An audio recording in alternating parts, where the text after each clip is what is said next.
Hello, everybody. Welcome to this week's edition of the Eyes of Texas. I'm Ron Stone, and we're glad to have you with us as we take this trip around the Lone Star State to see the sights and meet the folks. We're going to start off by talking about music.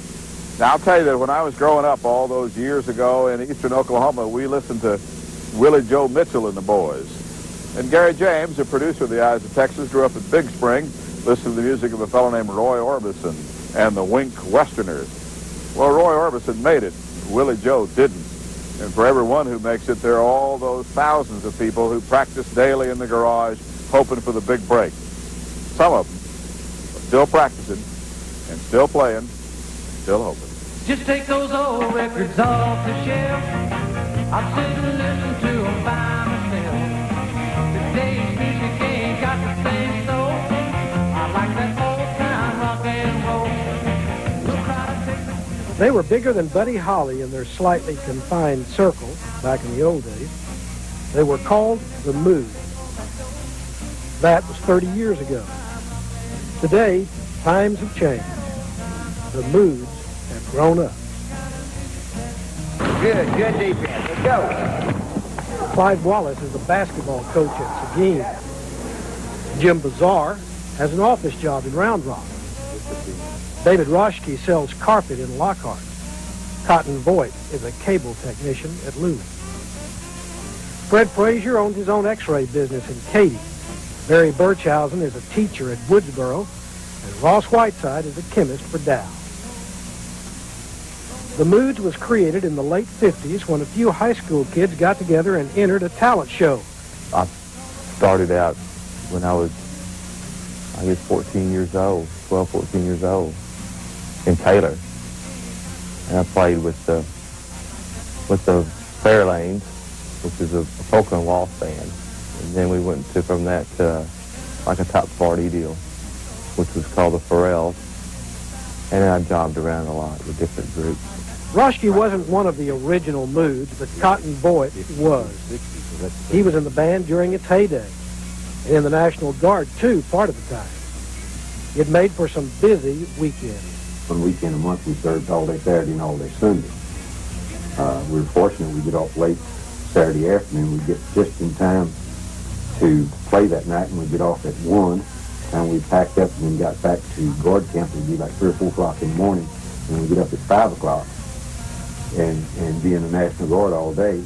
Then we'd out of guard at 5. Then we go back and play that night. Mondays were tough. In the beginning, they played rock and roll music. Then they changed to country and western in the 60s. For more than 10 years, the Moods were superstars from Seguin to Schulenburg, from Alice to Austin. Any place there was a Hermanson's Hall or an empty Coliseum. These guys could fill it up every weekend. Age and responsibilities caught up with all of them in the 70s. The band went dormant. Its members went their own separate ways. But 2 years ago, they were reunited, completely by accident. There was a lady here in Luling that wanted us to get back together for an old-timers night here in Luling, a fundraiser for the All Museum. And so that'd be pretty neat. The original Moods got back together, and we did. Matter of fact, we practiced in the clubhouse right across the street here. And when we played maybe 30 minutes, and it took us 4 hours to work up 30 minutes worth of songs. And when we played on the street that night, as we came off the flatbed truck, there's 2 or 3 people wanting to hire us. Yeah, and so we said, hey, maybe there's something to this. And it's just been 2 years of a lot of fun.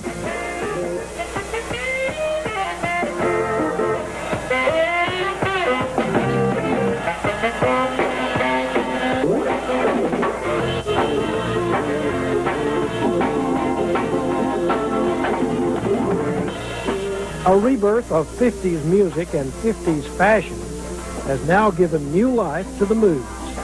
They are booked almost every weekend now, and are playing the old circuit again where they used to work full time. Nobody is giving up his day job, though.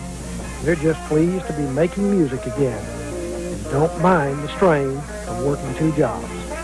The rewards, they say, are worth it.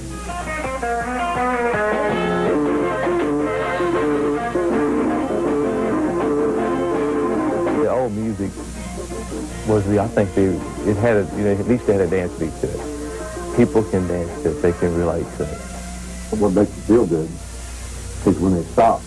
When you're in a song, they stop and they applaud, and then they walk off the dance floor. That's what it is. Back 20 years ago when we played, they danced, they walked off the dance floor. Today, they'll stop and they'll applaud, and then walk off the dance floor. And then when you close out for your evening, they'll stand and applaud before they leave. After your last song. So that's a good feeling. Music's a funny thing. It gets in your blood. And you can't get, even though you do quit, you still want to do it. You still want to do it. You just, I don't know. You get addicted to it.